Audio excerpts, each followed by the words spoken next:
Hello everyone, mass media के students सब लोग वेट करते हैं ना चैप्टर्स का। मुझे पता है आपके 3 बोर्ड्स आने वाले हैं और जल्दी जल्दी हमें कवर करना है। तो आज मैं आपके लिए लेकर आई हूँ चैप्टर नंबर 3 प्रिंट। पहले 2 चैप्टर से मैंने यूनिट नंबर 4 के करा दिए, आज चैप्टर नंबर 3 की बारी। तो प्रिंट हम सीखेंगे और प्रिंट को हम समझेंगे। बुक अगर आपके पास है तो अच्छी बात है, बिना बुक के कोई नहीं बैठेगा। पीडीएफ निकालो या फिर आपके पास फिजिकल बुक है तो बहुत अच्छी बात है। फिजिकल बुक नहीं है तो किसी और के फोन में पीडीएफ देखो। अगर कुछ भी नहीं है तो आराम से बस सुनो, पर ध्यान से सुनो, attentive listening. Chapter number 3 print.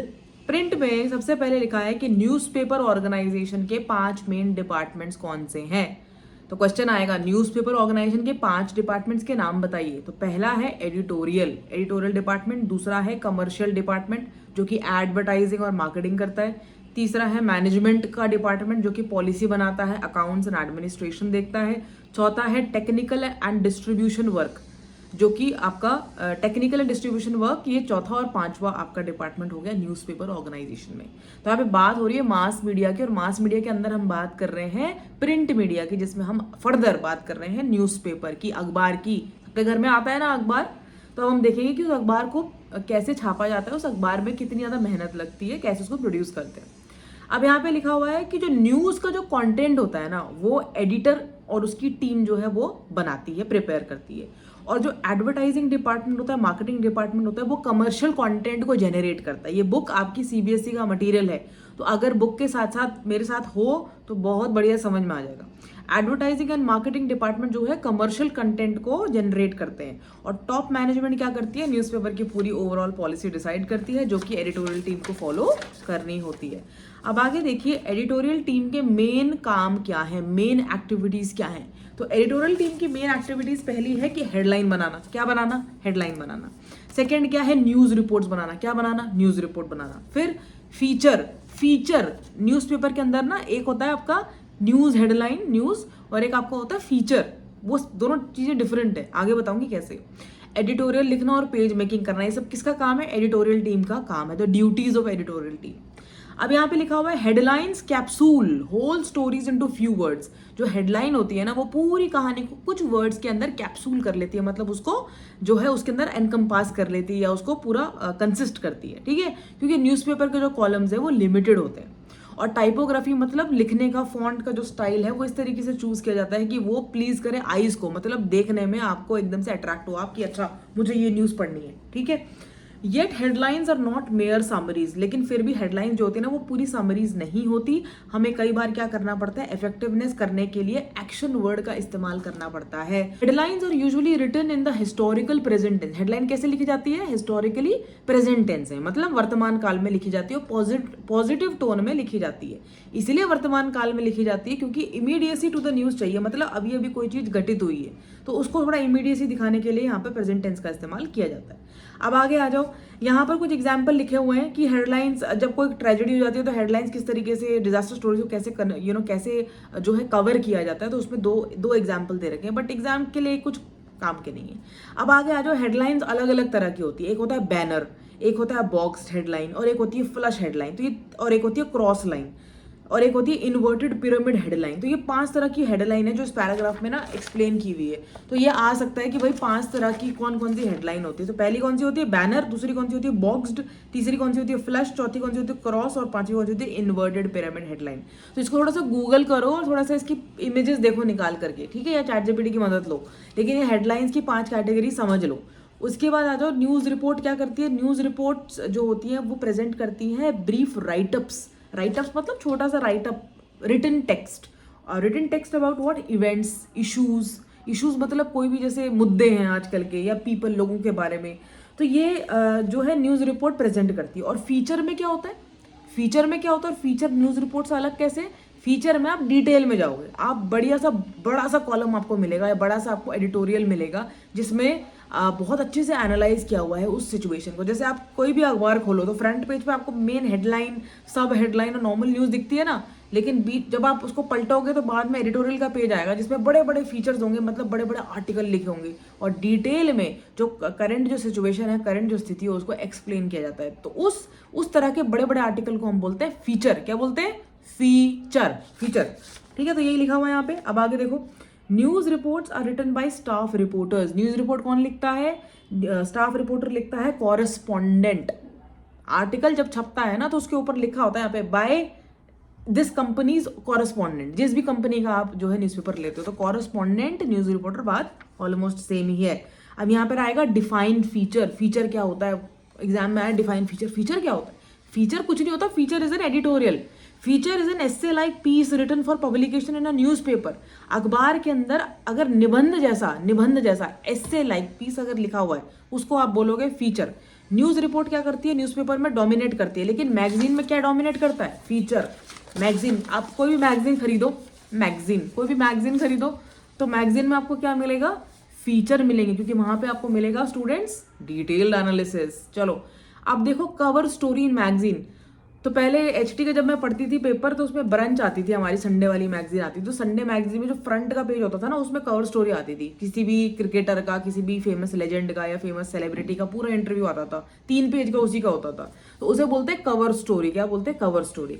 तो कवर स्टोरी जो होती है वो फीचर की फॉर्म में लिखी जाती है, और न्यूज़पेपर में क्या होता है? मेन लीड स्टोरी होती है in the form of a news report. तो अखबार में न्यूज़ रिपोर्ट की तरह लिखी जाती है और मैगजीन में उसे कवर स्टोरी का नाम देते हैं। क्या नाम देते हैं? Cover story.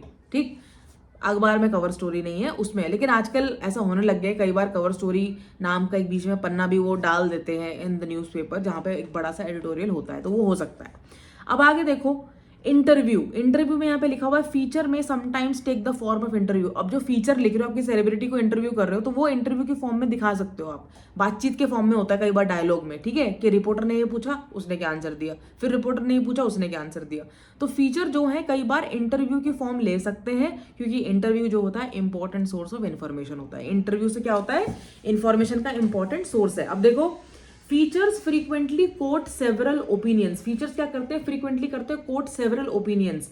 ओपिनियंस मतलब राय, किसी का अपना पॉइंट ऑफ व्यू, किसी का पर्सपेक्टिव, वो फीचर करता है, जो कि इंटरव्यू से इकट्ठे किए जाते हैं, कलेक्ट किए जाते हैं। Sunday paper carry interviews with eminent people in art and literature. Eminent people मतलब prominent people, famous people in art and literature. तो ये तो एग्जाम्पल है, ये नहीं आने वाला है इतने पेपर में। These interviews are sometimes presented in a question and answer format. और कई बार ये इंटरव्यू कैसे प्रेजेंट किया जाता है? Q&A फॉर्मेट में। ऐसे तो होता है Q&A फॉर्मेट में, जैसे मैंने बताया, पहले रिपोर्टर को एक सवाल पूछेगा, वो सवाल भी छपा होता है, फिर जो सेलिब्रिटी ने आंसर दिया वो भी पूरा छपा होता है। आप न्यूज़पेपर पढ़ के तो देखो एक बार, आपको समझ में आ जाएगा। Interviews are a major source of information for a journalist. Interview क्या होता है? मेजर सोर्स ऑफ इन्फॉर्मेशन है जर्नलिस्ट के लिए। जर्नलिस्ट कौन है? जर्नलिस्ट नहीं पता है? नीचे कमेंट्स में लिख के बताओ मुझे जर्नलिस्ट कौन होता है। तो ये जो इंटरव्यू होते हैं ना, जर्नलिस्ट जब ये इंटरव्यू कंडक्ट करते हैं तो ये ओवर द फोन पे कंडक्ट हो सकता है, इन पर्सन हो सकता है, मतलब आमने सामने बैठ के इंटरव्यू हो सकता है, एट प्रेस कॉन्फ्रेंस हो सकता है, किसी प्रेस कॉन्फ्रेंस में हो सकता है, या फिर इंटरनेट के ऊपर भी हो सकता है, जूम मीटिंग या गूगल मीट के through. Journalist are not expected to offer their own opinions in news report. यहाँ पे लिखा है जर्नलिस्ट को क्या नहीं होता है? एक्सपेक्ट, मतलब जर्नलिस्ट से एक्सपेक्ट नहीं किया जाता कि वो अपनी राय कोई बताए। वो किसकी राय बताता है? एमिनेंट लोगों की राय बताता है। वो उन लोगों की राय बताता है जो कि पीपल इन पावर है, जिनके पास पावर है। Common people are asked their views when issues concern है। मतलब आम आदमी की बात तब सुनी जाती है जब उनसे रिलेटेड, जैसे पानी नहीं आ रहा, बिजली नहीं आ रही, इस तरह के जो देसी मुद्दे हैं व्हाटएवर, तो उसमें कॉमन लोगों की, आम आदमी की जो है बातचीत पूछी जाती है, उनके इश्यूज पूछे जाते हैं।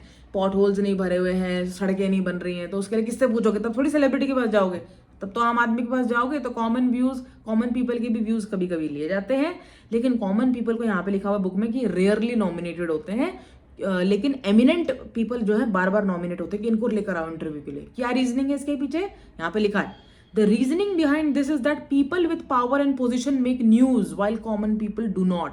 मतलब यहाँ रीजनिंग ये दी गई है कि कॉमन पीपल, जो आम नागरिक है, उससे न्यूज नहीं बनती। न्यूज किससे बनती है? कि सेलिब्रिटी ने क्या कहा। तभी तो होता है हीरो हीरोइन का इंटरव्यू होता है, एक लाइन बड़ी से लगा देते हैं और उसको देख के फिर हम पूरा छानने लग जाते हैं, पूरा आर्टिकल पूरा हम पढ़ने लग जाते हैं। जिन लोगों के पास पावर है, पोजीशन है, वो लोग न्यूज बनाते हैं, इसलिए आम आदमी को ज्यादातर यहाँ पे नॉमिनेट नहीं किया जाता एज पर द बुक। अब आगे देखो creative team and the responsibilities. Creative team and the responsibilities में ये लिखा हुआ है कि एडिटर एट न्यूज़पेपर, अखबार का जो एडिटर होगा ना, वो जर्नलिस्ट को क्या करता है? सुपरवाइज करता है और जर्नलिस्ट के काम को इम्प्रूव करता है। अब यहाँ पर एक बड़ा सा पैराग्राफ लिखा हुआ है सब एडिटर के लिए, इतना मतलब डेडिकेटेड पैराग्राफ लिखा हुआ है सब एडिटर के लिए कि भैया सब एडिटर की जो है कितनी ज्यादा रिस्पेक्ट होती है इन न्यूज़पेपर पब्लिशिंग। तो वो बताया गया है। सब एडिटर का जॉब होता है वो it is less glamorous than a reporter, मतलब जितनी ग्लैमरस जो है रिपोर्टर का नौकरी दिखता है आपको कि वो टीवी पे आ रहे हैं, वो अच्छे स्मार्ट लग रहे होते हैं, सब एडिटर तो आपको दिखता भी नहीं है। लेकिन यहाँ पर बताया गया है कि सब एडिटर जो होता है बहुत इंपॉर्टेंट व्यक्ति है, डेस्क मैन उसको बोलते हैं, डेस्क मैन। रिपोर्टर जो है न्यूज़पेपर रीडर्स तक रिपोर्ट्स तो लेकर आता है, लेकिन सब एडिटर जो होता है बैक स्टेज काम करता है। कहाँ काम करता है? बैक स्टेज काम करता है, मतलब बैक एंड पे काम करता है और पेपर को एक फेस लिफ्ट देता है, मतलब उसका जो रूप रंग है उसको सुधारता है। लेकिन उसकी वर्थ जो है बहुत कम एक्नॉलेज की जाती है, पर अब हमें एक्नॉलेज करनी है। तो यहाँ पे लिखा हुआ है सब एडिटर को हम सुपर रिपोर्टर भी कहते हैं, सब एडिटर को हम सुपर रिपोर्टर भी कहते हैं, क्योंकि he sits in judgement on a reporter's news story. अब कोई रिपोर्टर न्यूज स्टोरी लेके आया, उसको जज कौन करेगा बैठ के? Sub editor. जज मतलब इवैल्यूएट करेगा, भाई ये कितना ऑथेंटिक है, ये कितना क्रेडिबल है, ये जनता तक पहुंचना है, कहीं झूठ ना हो, फेक स्टोरी ना हो। तो हजार चीजों के ध्यान किसको रखना पड़ता है? सब एडिटर को। तो एग्जाम में क्वेश्चन आ सकता है what are the duties of a sub editor, तो उसमें क्या लिखोगे? Sub editor works at backstage to make sure that it gives a facelift to the newspaper. Sub editor also makes sure to evaluate the news reporter's story and also ensures the credibility of the news that the reporter brings. Clear है? आगे देखो, sub editor की बाकी creative duties भी होती हैं। उसको क्या करना पड़ता है? हेडलाइन प्रोवाइड करो, कभी कभी उसको सब हेडलाइन भी प्रोवाइड करनी पड़ती है, कभी कभी उसको ये देखना पड़ता है कि भाई डिजाइनर्स के साथ उसको देखना पड़ता है कि पेज दिख कैसा रहा है, क्योंकि रीडर जो है कोई भी न्यूज़ को तभी पढ़ेगा जब उसको हेडलाइन जो है इंटरेस्टिंग दिखेगी और अच्छी दिखेगी, अच्छे फॉन्ट में दिखेगी। अच्छे फॉन्ट में दिखेगी तो लोग नहीं पढ़ेंगे उसको, ठीक है? तो ये किसका काम है भाई? सब एडिटर काम है। अब यहाँ पे रोल दिया हुआ है कि कौन व्यक्ति क्या करता है, ठीक? सबसे पहले देखो न्यूज एडिटर क्या करता है? वो न्यूज डेस्क को ओवरसी करता है। सेक्शन एडिटर और उसके assistant such as for business, feature and sports section editor भी लगते हैं। एडिटोरियल पेज का भी एडिटर अलग से होता है, जो ये देखता है कि भाई एडिटोरियल पेज में क्या कवर हुआ है, कौन सा फीचर कवर हुआ है। तो इसमें क्या होता है कि वो ये देखता है कि आपने जो भी आर्टिकल लिखा है वो कितना ऑथेंटिक है और कितना वो रेलेवेंट है। टॉप एडिटर्स को हम बोलते हैं एडिटर इन चीफ। किसी भी चैनल का, किसी भी न्यूज़पेपर का आप एडिटर इन चीफ ले आओ या मैगजीन का एडिटर इन चीफ ले आओ, तो वो हाईएस्ट पोजीशन एंड अथॉरिटी पे होता है। टॉप एडिटर्स को हम कहते हैं एडिटर इन चीफ। क्या बोलते हैं? Editor in chief. या फिर उसको हम ये भी बोलते हैं एग्जीक्यूटिव एडिटर, या फिर हम उसको सिंपल प्लेन एडिटर भी बोलते हैं। तो 3 नाम हो गए आपके एडिटर के लिए। आगे देखो, readers editors sometimes known as the ombudsman. ये इंपॉर्टेंट है। ओम्बड्समैन कौन होता है? ओम्बड्समैन वो व्यक्ति होता है जो रीडर्स एडिटर्स है और जो कि कंप्लेंट्स को आर्बिट्रेट करते हैं, मतलब mediate. Arbitration is a legal term. आप एक बार सर्च करो और आर्बिट्रेशन का मुझे मीनिंग बताओ नीचे कमेंट्स में, क्योंकि अब आप 12th क्लास में आ गए हो, आपको आर्बिट्रेशन, मीडिएशन ये सब पता होना चाहिए। जो कंप्लेंट्स को आर्बिट्रेट करता है उस व्यक्ति को ओम्बड्समैन कहते हैं। अब बात आती है वायर एडिटर्स की। वायर एडिटर्स क्या करते हैं? वो एडिट करते हैं, आर्टिकल्स को चूज करते हैं from various international wire services and usually part of the copy desk. Administrative editors क्या होते हैं? वो एडिटिंग नहीं करते हैं, लेकिन उनका काम है रिक्रूट करना और डायरेक्ट करना ट्रेनिंग, वो एडमिन एडिटर्स होंगे। और मैनेजिंग एडिटर्स एंड असिस्टेंट और डेप्यूटी मैनेजिंग एडिटर्स क्या होते हैं? Second in line after the top editor. मतलब सेकंड इन लाइन मतलब हायरार्की में सबसे ऊपर कौन आएगा? एडिटर इन चीफ आएगा, उसके बाद आपके मैनेजिंग एडिटर्स आएंगे, ठीक है? तो हायरार्की यहाँ पे बताई गई है। अब यहाँ पे बताया गया कि रिपोर्टर्स एंड कॉरेस्पॉन्डेंट्स, रिपोर्टर्स और कॉरेस्पॉन्डेंट्स दोनों व्यक्ति, मतलब डेजिग्नेशन के नाम है। ये foot soldiers in the field है। कैसे? Because they tap the primary source of information, क्योंकि जो रिपोर्टर होता है वही तो प्राइमरी सोर्स ऑफ इन्फॉर्मेशन लेके आता है। तो पेपर में जब मैंने सैंपल क्वेश्चन पेपर देखे ना, पिछले साल के पेपर देखे, तो उसमें ऐसा क्वेश्चन नहीं आता है डिफाइन दिस डिफाइन दैट। उसमें कई बार आ जाएगा जस्टिफाई द स्टेटमेंट। कई बार आपसे आपकी राय पूछ लेंगे, किसी स्टेटमेंट को लिख देंगे। सपोज लिख दिया reporters and correspondents are like the foot soldiers in the field, justify the statement with appropriate example. तो यहाँ पर आपको एक्सप्लेन करना है, अपनी अंडरस्टैंडिंग को दर्शाना है, ठीक है? रट्टा नहीं मार के इसमें आपको करना है। सो जो रिपोर्टर्स होते हैं वो क्या करते हैं? Tap the primary source of information, detail को वेरीफाई करता है और पिकअप करता है most the details by visiting the spots, talking to them, लोगों से बात करता है रिपोर्टर, नोट डाउन करता है डिटेल्स, ठीक है? उसके अंदर लिसनिंग स्किल अच्छी होती है, उसके अंदर इंटरव्यूइंग स्किल अच्छी होती है, उसके अंदर पैराफ्रेजिंग स्किल अच्छी होती है। ये 3 वर्ड नहीं भूलने, इंटरव्यूइंग, लिसनिंग एंड पैराफ्रेजिंग, ठीक है? The ability to relate the various parts of the story to construct a complete picture is also a requirement of this job. किसकी रिक्वायरमेंट है भाई? ये रिपोर्टर्स की रिक्वायरमेंट है।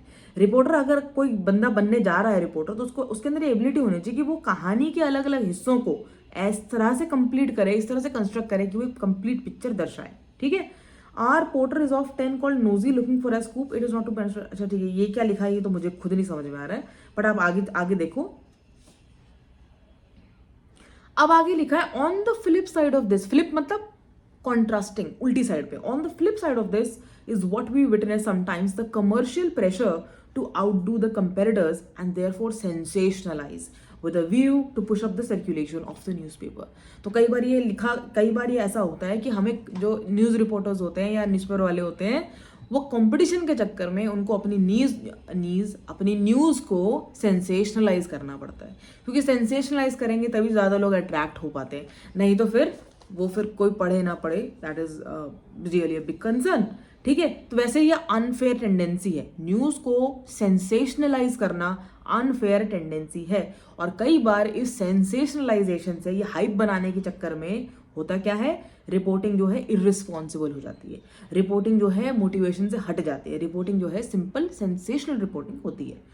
Reporters alone cannot be held responsible for this, मतलब इसमें हम पूरी तरीके से जिम्मेदार रिपोर्टर्स को भी नहीं कह सकते, यहाँ पर एडिटर्स और मैनेजमेंट भी होती है जो इस तरह की प्रैक्टिसेस को कई बार एनकरेज कर रही होती है, तो ब्लेम उनकी तरफ भी जा सकता है। तो ये है सारा जो है इसमें एक्सप्लेनेशन प्रिंट चैप्टर का, ठीक है। तो मैंने आपको जैसे बताया कि कुछ जो प्रॉपर कीवर्ड्स हैं, ओम्बड्समैन हो गया, सब एडिटर हो गया, ये कीवर्ड के तो आपको मतलब और इनकी ड्यूटीज पता ही होनी चाहिए, लेकिन इसके साथ ही आपको अपना थॉट प्रोसेस फ्रेम करना आना चाहिए, क्योंकि कई बार ऐसा हाउ एंड वाई वाले सवाल जरूर आएंगे पेपर में, डायरेक्ट क्वेश्चन नहीं आएंगे। तो अगर लंबा वाला कोई क्वेश्चन आ गया, जिसमें ज़्यादा नंबर वाला क्वेश्चन आ गया, तो उसमें आपको अपनी अंडरस्टैंडिंग दिखानी पड़ेगी। तो मेरी इस वीडियो को सुनने के बाद दोबारा से चैप्टर को पढ़ो, दोबारा से अंडरस्टैंड करो, हेडलाइंस के बारे में एक बार फिर से रिवाइज कर लेना, और फिर मुझे बताना कि अब क्या और प्रिपरेशन आपको करनी है इस चैप्टर को लेकर के। अगले चैप्टर में फिर से मिलेंगे। टिल देन कीप स्टडिंग और प्री बोर्ड्स के लिए तैयारी कीजिए।